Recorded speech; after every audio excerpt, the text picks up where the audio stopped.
Convido ao palco Giovanni Rocha, cofundador da Maim Consultoria Antirracista. Com isso e aquilo que aconteceu 10 minutos atrás. 10 minutos atrás, uma ideia já dão pra uma teia de aranha crescer. Chega mais, Gil. Sua vida na cadeia do pensamento que de um momento pro outro começa a doer. Eu tenho que ficar na pontinha do pé, né? Porque... Bom dia para todo mundo. Que honra estar aqui. Conseguiram descansar um pouco renovados depois de um café da manhã e um momento tão especial com as secretárias aqui. Eu estou muito feliz de estar aqui mais uma vez. Eu queria perguntar o passador. Alguém me ajuda? É esse aqui? Deixa eu ver. É esse. Bom, eu, na verdade, vou fazer uma apresentação bem breve. O que eu queria trazer para vocês é uma perspectiva do documento, né? O documento que motiva esse momento que a gente está vivendo aqui. Então, vai ser uma apresentação rápida, mas que vai tentar contextualizar a construção desse documento, o que motivou esse documento, e também trazer para vocês um pouco da estrutura do documento.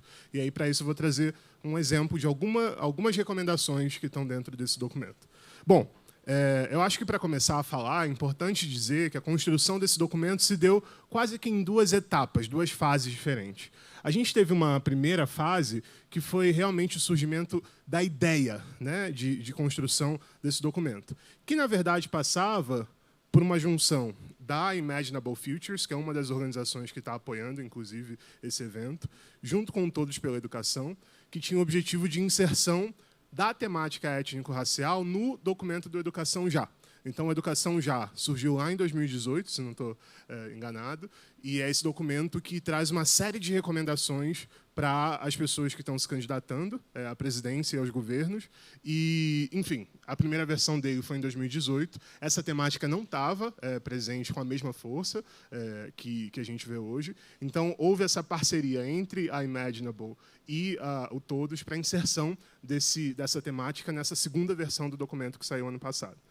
Antes de fazer a inserção em si, foi feito um grande processo de escuta que resultou no que a gente chama de mapa sistêmico. Eu não vou entrar no detalhe desse mapa. Esse mapa está disponível para todo mundo, mas, basicamente, o processo de construção desse mapa reuniu uma série de pessoas negras, indígenas e quilombolas que trouxeram para a gente caminhos para refletir sobre quais eram os principais entraves da educação brasileira, que se resultavam, de uma maneira bastante abrangente, em 4 grandes áreas, né?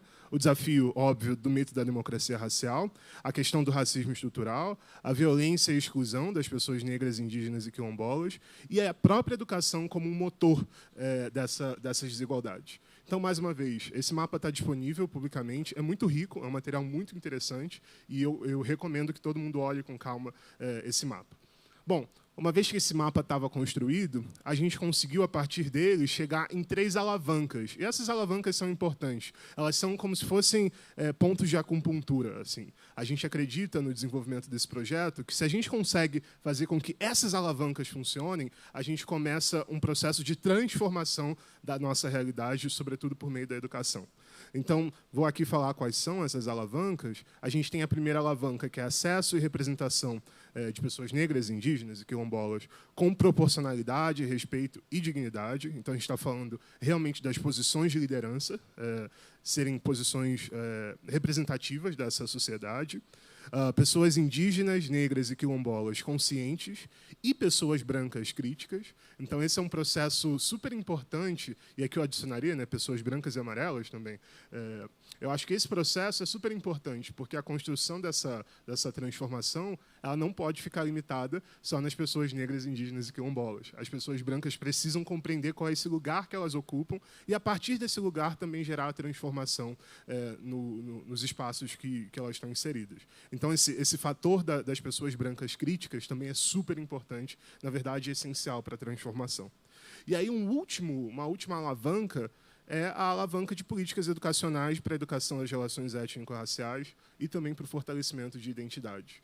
Então, essas alavancas, de certa maneira, vão guiar o processo de construção do documento, que é, na verdade, a segunda fase. Então, eu vou entrar um pouco mais no detalhe, mas acho que isso ajuda a gente a entender, né? Antes do documento, a gente fez um longo processo de escuta, um longo processo de diagnóstico, né, de que problema é esse que a gente está lidando. Boa? Tudo bem? Então, agora eu vou entrar um pouco nessa segunda fase, né? Essa segunda fase é a fase de construção desse documento técnico. Eu acredito que todo mundo recebeu o documento. A gente também produziu um sumário executivo desse documento, porque o documento original é bastante robusto, bastante longo. Então, a gente fez um documento mais curtinho, só com as recomendações. Mas eu queria trazer para vocês também sobre o processo, para vocês verem também a robustez da construção desse documento. Bom, a jornada de construção desse documento começou em maio de 2022. A gente teve uma longa articulação com as organizações anfitriãs, então uma série de organizações do terceiro setor, sobretudo, tiveram envolvidas, a própria Imaginable Futures, a Fundação Lehman, o Instituto Unibanco, o Itaú Social e também a Fundação Telefônica Vivo, e a Main também, como coordenadora técnica desse processo inteiro. E a gente fez o convite às pesquisadoras, que eu vou daqui a pouquinho apresentar cada uma delas. Essas pesquisadoras conduziram entrevistas com diversos atores, diversas lideranças, fizeram também um processo de revisão de literatura e do olhar para os marcos legais já existentes. Então, isso é muito importante para a gente. Esse documento tem um total de 0 de objetivo de inventar a roda. Muito já foi construído, muito já foi alcançado, e a gente queria muito que esse documento partisse do que já havia sido conquistado. Então, acho que esse é um ponto importante de enfatizar. Por isso, esse trabalho tão minucioso das pesquisadoras. A partir disso, a gente fez a construção de um pré-documento que circulou com muitas pessoas em oficinas técnicas. Então, a gente fez oficinas técnicas que convidavam outras pessoas, e aí essas pessoas eram servidores, professores, pesquisadores, pessoas que estão em diferentes etapas aí do desenho da política educacional, pessoas negras, indígenas, quilombolas, de todas as partes do Brasil. Então, foi um processo longo aí de debate. E aí, depois dessas oficinas técnicas, a gente consolidou esses aprendizados, né? Constrói um documento um pouco mais, vamos dizer assim, robusto, e esse documento ainda passa por um processo de leitura crítica. Então, a gente convidou alguns especialistas, pessoas bastante notórias nessas áreas, e falou: você poderia ler essa versão do documento e dar mais uma vez os pitacos, falar para a gente o que pode ser melhorado, o que está bom, o que está ruim, o que a gente precisa agregar que não está aqui. E, depois disso, a gente chega na versão final do documento. Então, eu queria enfatizar essa linha do tempo, que é um pouco longa, mas para dar para vocês a noção de que foi um processo assim bastante robusto de construção desse documento. Ele não surge do nada, ele não surge da cabeça de 1, 2, 3 pessoas. É um documento que passa por muitas pessoas, muitos especialistas, gente que está há muitas décadas trabalhando nessa pauta, porque a gente acha que não dá para fazer esse trabalho sem esse nível de seriedade e compromisso. Bom, e aí eu queria apresentar algumas pessoas que tiveram na construção desse documento, na própria coordenação técnica do documento. A equipe da Main que esteve mais envolvida fui eu, a Ellen, que vocês conheceram ontem, Pamela, que é nossa analista de pesquisa e desenvolvimento, que não sei se está por aqui, Pamela, e também a Lara, a Pamela ali atrás, e Lara também, que é a nossa gerente de advocacy, que vocês também já conheceram.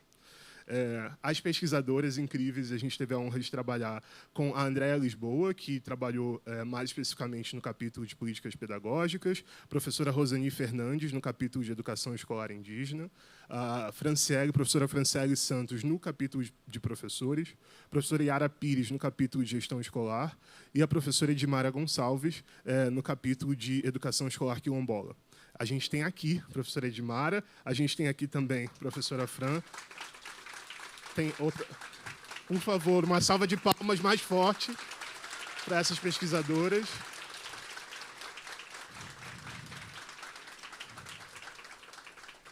Obrigado demais. Para a gente foi um aprendizado tão bonito assim de acontecer. Então, a gente fica muito grato pelo trabalho que vocês fizeram e conduziram a gente nesse processo. E, esqueci da professora Zara, secretária agora, que conduziu o processo no capítulo de gestão e financiamento de sistemas. Também palmas para a professora Zara.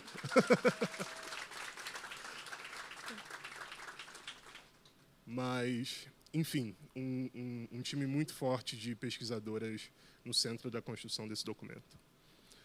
e um conselho consultivo, que, na verdade, não é conselho exclusivo do documento, é o conselho da iniciativa como um todo, inclusive da primeira fase. E aí, nesse conselho, a gente teve a professora Eliane Cavalheiro, Larissa Calisto, professora Rita Potiguara, e eu também queria pedir uma salva de palmas para esse conselho.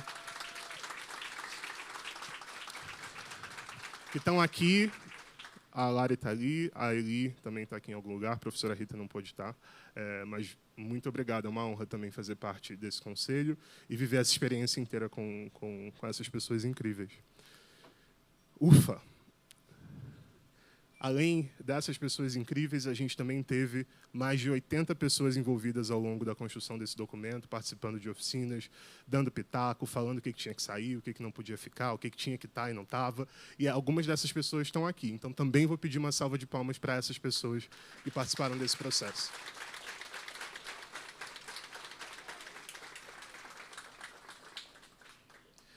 Maravilha! Então, esse documento ele fica organizado em eixos temáticos. Tá?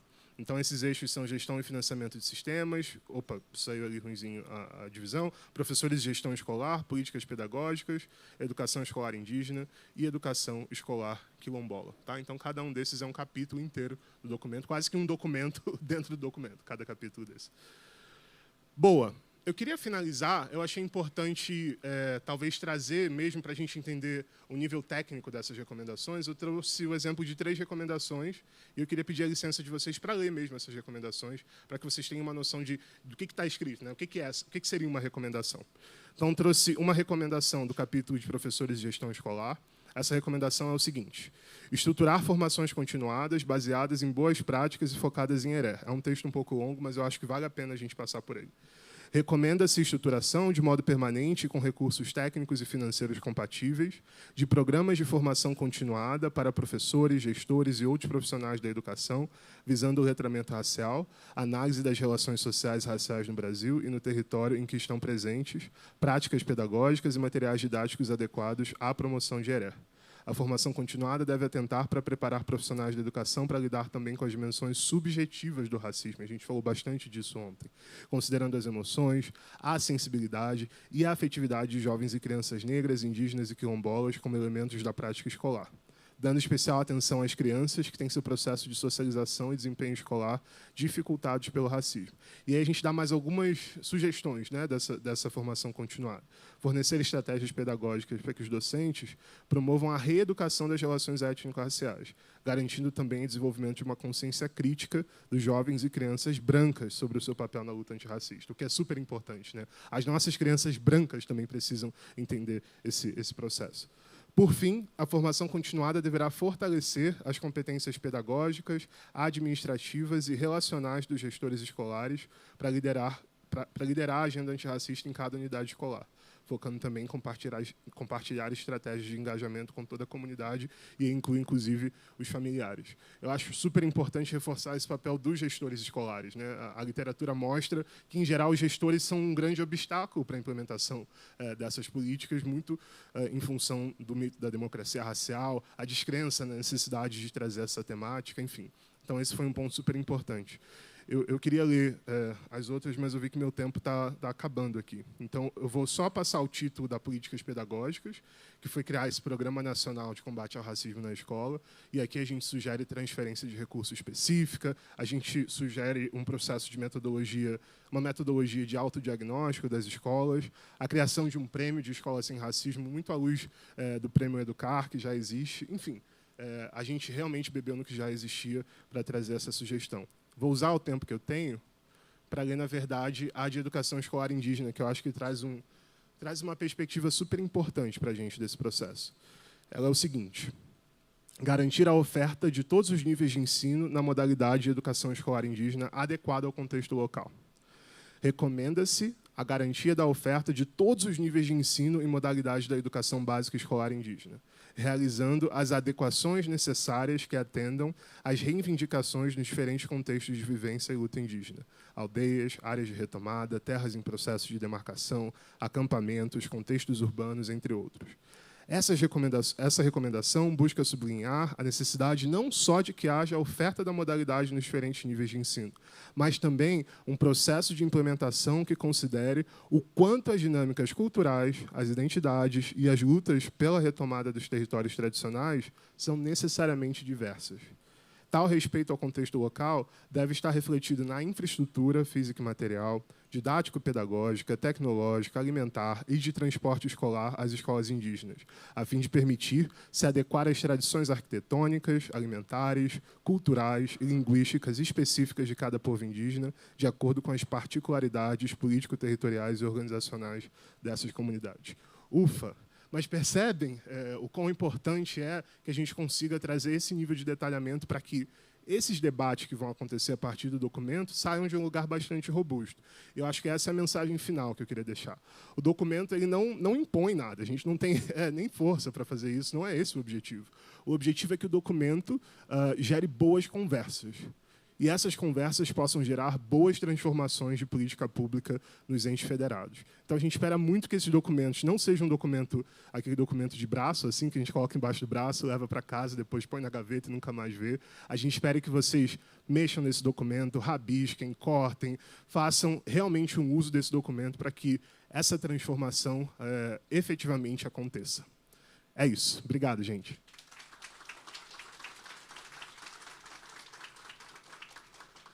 Agora eu passo o microfone. Boa. Agora eu vou ter a honra aqui de convidar o professor Billy Malaquias para fazer sua exposição, dando essa perspectiva de Heré e da trajetória até aqui. Professor Billy, por favor. Obrigado. Tudo bem? Oi, gente, bom dia para todos, todes e todes. Confesso que eu estou substituindo a professora Cida Bento, né? E quando ela pediu para que eu viesse substituir, eu tinha ficado com um certo receio, porque substituir a Cida é sempre algo muito difícil. Mas depois de ontem, de ver as várias apresentações, ficou mais difícil ainda, sabe? E aí eu fui reorganizando vários aspectos daquilo que eu inicialmente pretendia falar, por conta das várias apresentações, sabe? E esses 20 anos da lei coincide também com 20 anos do Prêmio Educar para a Igualdade Racial. O prêmio foi uma das primeiras ações do CERT, né, que é a instituição que eu represento aqui. Deixa eu me apresentar primeiro, né? Eu sou Billy Malaquias, eu sou um homem negro, calvo, o que sugere juventude acumulada, né? Barba grisalha, bigode grisalhos. Eu uso um óculos retangular na cor marrom. Eu estou vestido com uma roupa clara, calçados claros, calça, camisa e paletó.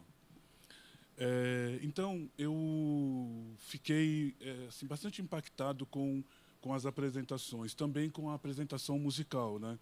Porque há sempre uma tendência da gente entender a música negra exclusivamente dentro de determinadas características e aspectos. E a apresentação ontem ela foi essencial, assim, né? Para renovar ou para menos indicar essa ideia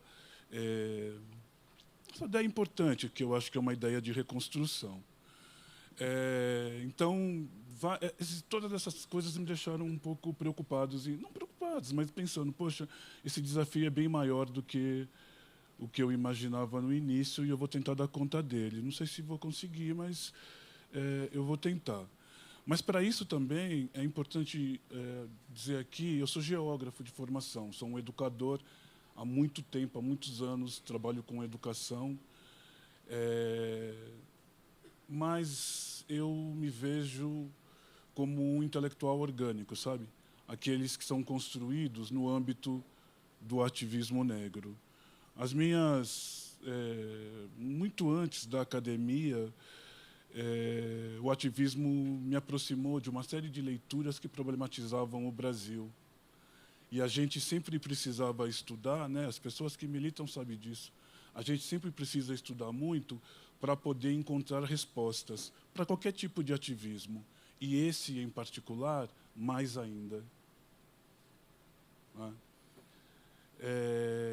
Então, é desse lugar. E quando a gente fala de lugar de ativista, e vai falar de um lugar... Sou também de outros aspectos. Sou ativista da questão ambiental, já fui mais contundente nisso, mas me vejo também como um ativista nisso. Né? Mas quando a gente pensa o debate das relações étnico-raciais, tem uma ideia que é a ideia da radicalidade, sabe?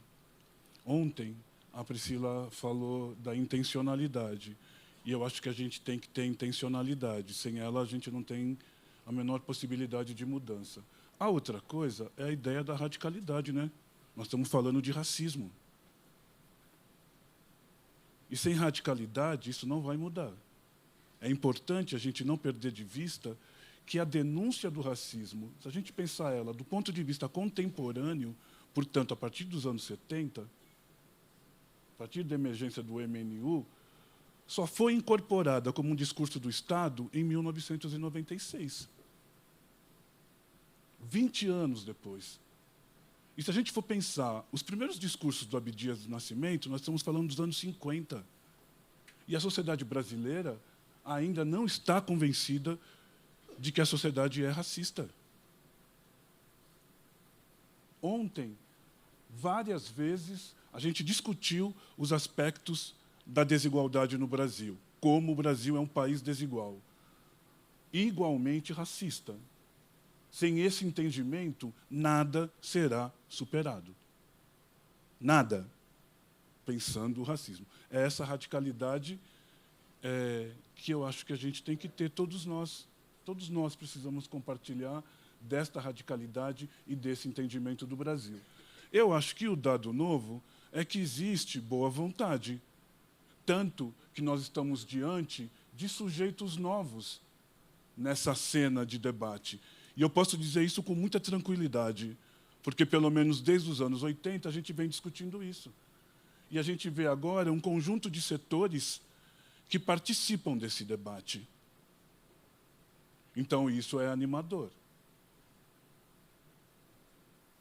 Entretanto, é importante, recuperando uma fala do Tiago, que este lugar de fala... Não, eu prefiro pensar...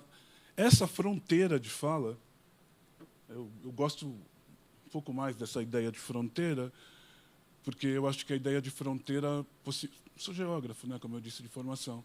A ideia de fronteira ela é sempre uma ideia de intercâmbio, sabe? Ela é sempre uma ideia de troca. Ela não é uma dimensão fixa do diálogo. E eu não acho que a gente vai conseguir resolver nada sem estabelecer diálogos. Né? E só um reforço da radicalidade, vou usar o Sócrates, que não é o filósofo, é o jogador. Não ia exagerar tanto assim. Né? E eu nem sou corintiano, vou dar essa chance aí para os caras. O Sócrates dizia que ele era radical até que provassem o contrário, entendeu? E isso também é o lugar de fronteira, é o lugar do intercâmbio, é o lugar da troca. Bom, como eu disse para vocês, eu sou do CEERT, né? E o CEERT, esse ano, o ano passado, comemorou 20 anos do Prêmio Educar para a Igualdade Racial. O Prêmio Educar para a Igualdade Racial, a primeira edição do prêmio é de 2022, portanto, um ano antes da Lei 10.639. Eu estou trazendo isso também porque, embora a lei seja esse marco que problematiza o racismo no Brasil, há um conjunto de ações, um conjunto de diagnósticos feito por uma série de pessoas que antecedem qualquer ação do Estado em direção à superação do racismo. E isso a gente também precisa ter em mente. Então, pode ir. Eu que tenho que avançar, né? É o verde? Legal. É para cá mesmo que eu aponto? Ah, não, o verde aqui. E aí, assim, eu estou fazendo isso com uma série de problematizações, viu? estou pensando em educação para as relações étnico-raciais aí com um ponto de interrogação. Por que eu estou dizendo isso?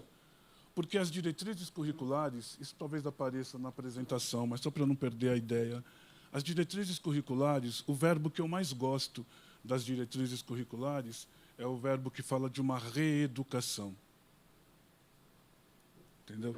A educação para as relações étnico-raciais, da maneira como ela está hoje, entendeu? É essa relação estratificada. E as diretrizes sinalizam, o documento, o relatório, sinaliza para essa ideia de uma reeducação. Então, este encontro de hoje é aquele que dá um primeiro passo para essa reeducação. E se reeducar para as relações étnico-raciais é também sair do seu lugar de conforto. As dificuldades, que são muitas, entendeu? Tem a ver um pouco com isso, né? Que a gente tem 20 anos de uma lei antirracista. Então, veja, eu estou falando de 20 anos de uma lei antirracista. E se, novamente, eu voltasse na história, entendeu? Lá atrás, o Movimento Negro Unificado, que é um conjunto de organizações negras de todo o Brasil, se autoproclamava antirracista.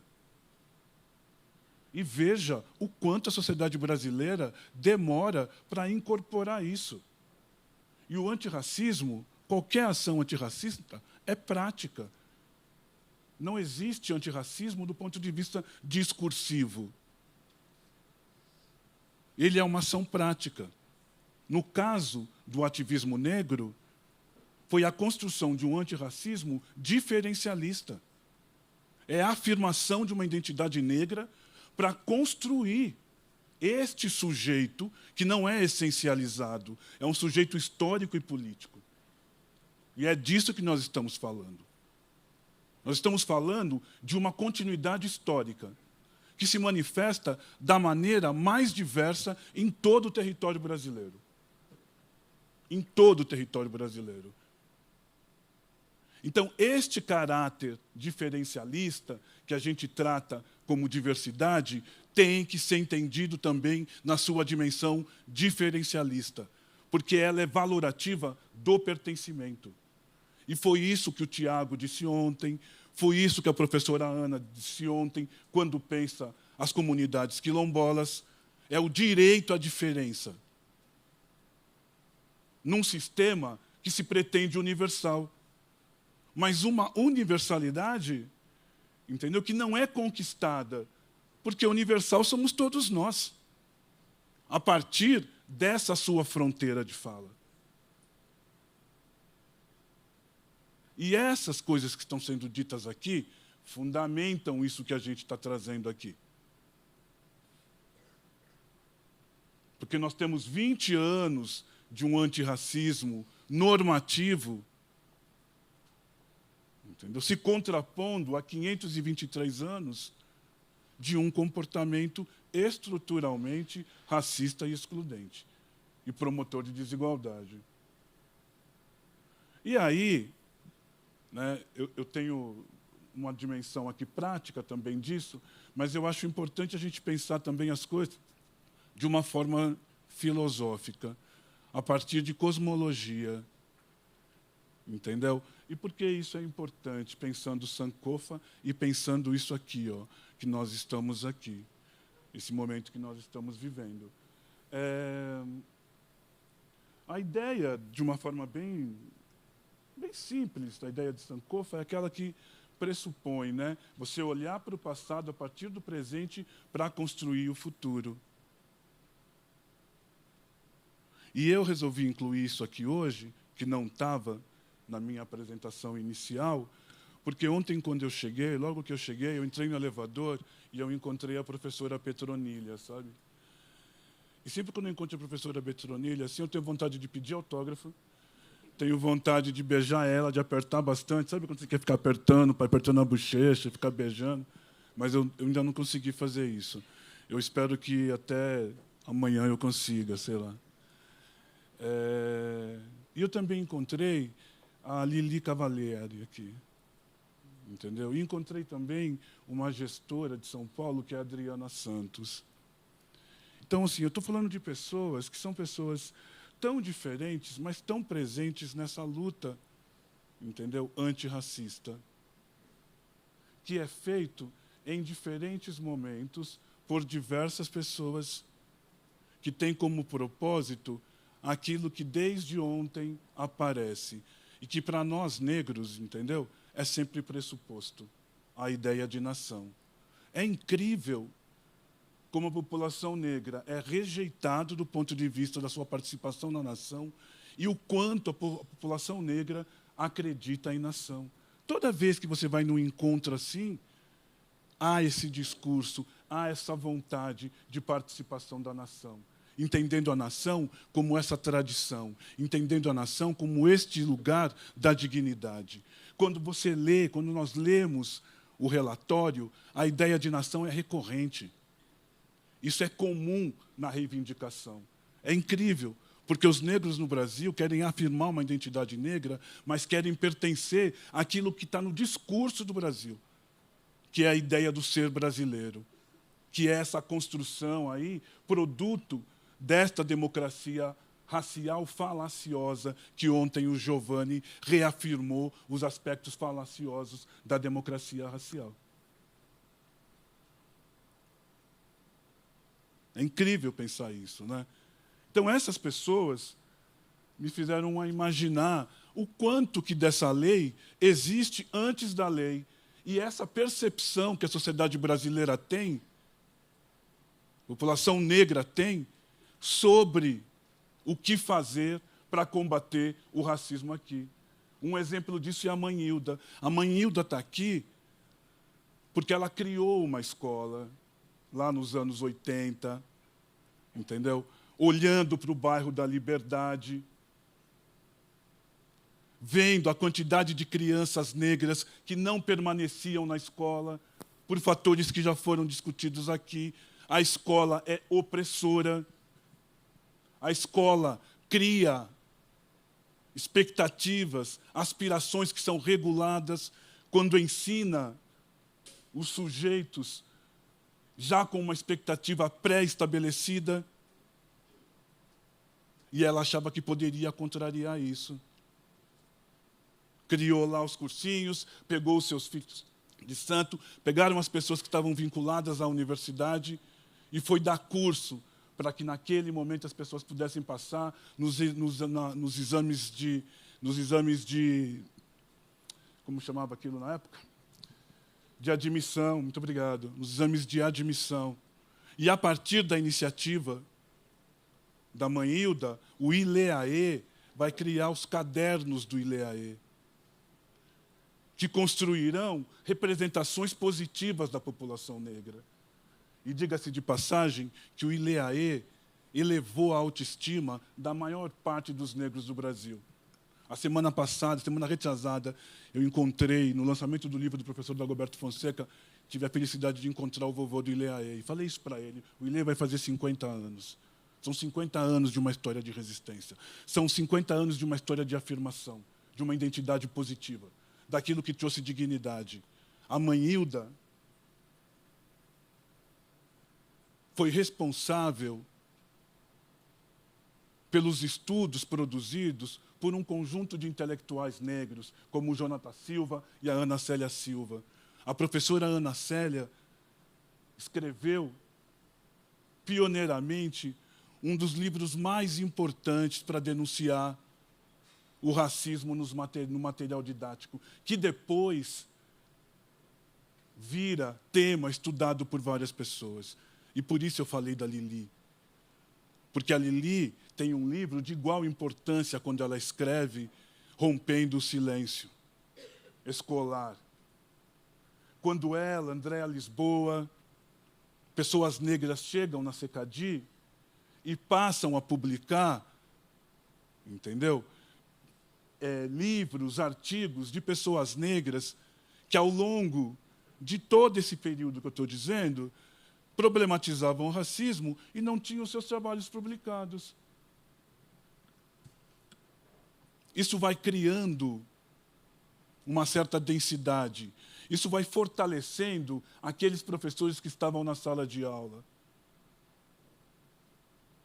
e faz parte destes processos todos de implementação de política pública.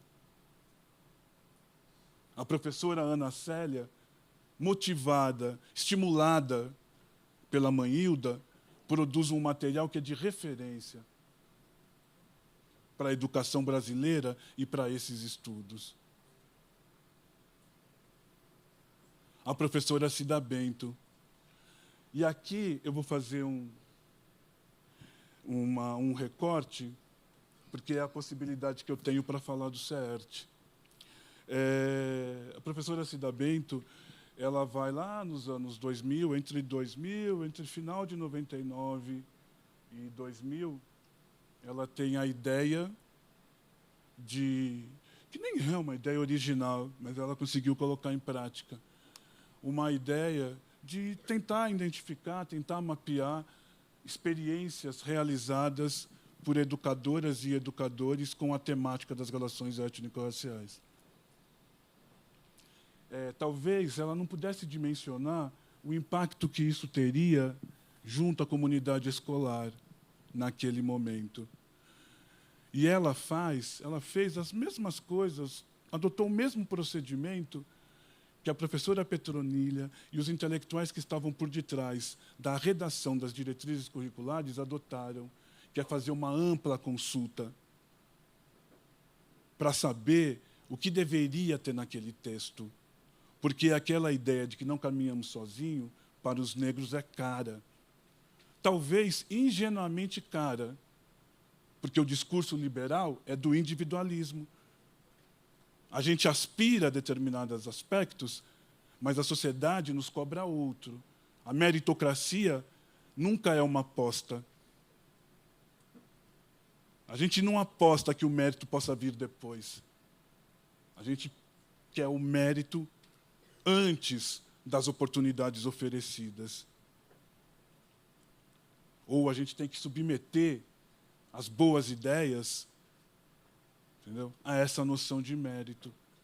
E lá no CERT, quando o prêmio foi criado, a gente resolveu pensar que o que nós estávamos querendo mapear, entre outras coisas, eram experiências exitosas. A gente não está mapeando excelência. Hoje, sim, criamos um projeto de equidade racial, a professora Graça está aí, talvez depois ela possa até trazer informações mais adequadas sobre o projeto. Mas o fato é que a gente entendia que cada experiência escolar no Brasil é única. E essa experiência única, que obviamente tem que fazer parte de um sistema, ela se produz no interior de uma realidade muito distinta. Então, não dava para eleger primeira, segunda e terceira melhor experiência do Brasil. Já era uma forma de pensar a equidade com o sentido do reconhecimento dessa diversidade, ou melhor, dessa diferença entre as diferentes regiões brasileiras e das próprias condições para a realização de uma prática pedagógica. Vou dar um exemplo aqui. Por um bom tempo, eu trabalhei no oeste do Pará, visitando escolas indígenas, escolas quilombolas. E, às vezes, quando a gente traz um tema como esse, e isso também foi salientado aqui, a gente tende a homogeneizar essas coisas. As escolas quilombolas no Pará, de Planalto, são diferentes das escolas quilombolas de Várzea. Então, as soluções que se encontram para os problemas que são colocados para esses dois grupos são distintos dentro de uma única unidade que é Pará, mas que sofre a influência do rio ou a influência da floresta. E, obviamente, que isso traz soluções distintas para um problema estrutural que é o racismo. E soluções absurdamente inovadoras.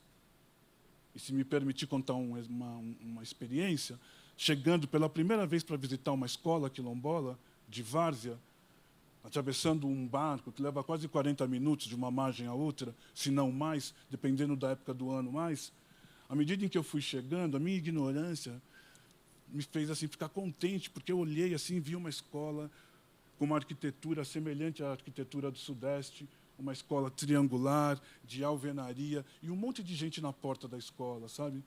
E eu chegando, falando, nossa, que legal, né? As pessoas estão super animadas, o Brasil chegou aqui no oeste do Pará, olha que coisa legal, né? Aí, quando eu desci do barco, as pessoas só reclamaram, entendeu? Porque aquela arquitetura era inadequada, porque o material era inadequado. Eles queriam as escolas de palafita para que, quando fosse o momento de invasão, eles pudessem suspender a escola toda e colocar num outro patamar, a mesma escola. Então, há um conjunto de soluções que a educação, que a escola traz, e que a gente não consegue incorporar como política. E isso estava presente na fala do Tiago ontem. O meu currículo é submetido a uma estrutura que eu não consigo superar. Então, é como se eu não estivesse fazendo e como se as crianças não estivessem aprendendo. Será mesmo que não somos nós que temos que nos adequar a isso? Será que a gente tem que impor um sistema único que parta de um centro de pensamento e de uma intenção que a gente nem sabe se de fato é efetiva? Ok, as comparações de qualidade com Finlândia, com a Coreia, mas quando a gente faz essas comparações, quem compara isso tem a dimensão do tamanho da nossa diversidade humana e regional? Será, reforçando um pouco o que a professora Zara disse, que a gente não tem que pensar outras formas de avaliação, outras formas de monitoramento?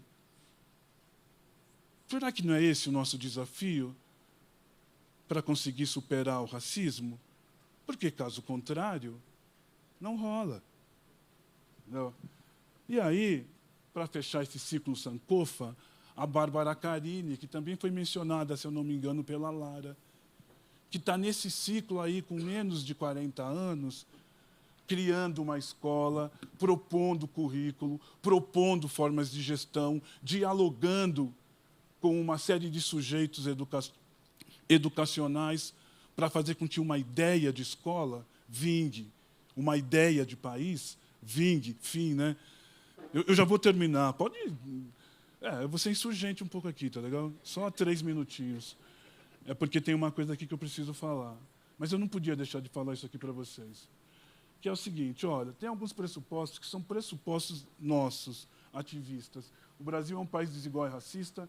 Há experiências bem-sucedidas, Caderno do Ilê, Prêmio Educar, o Prêmio Educar, a busca do êxito versus a excelência. Nós não ignoramos a excelência, mas entendemos que o êxito é fundamental.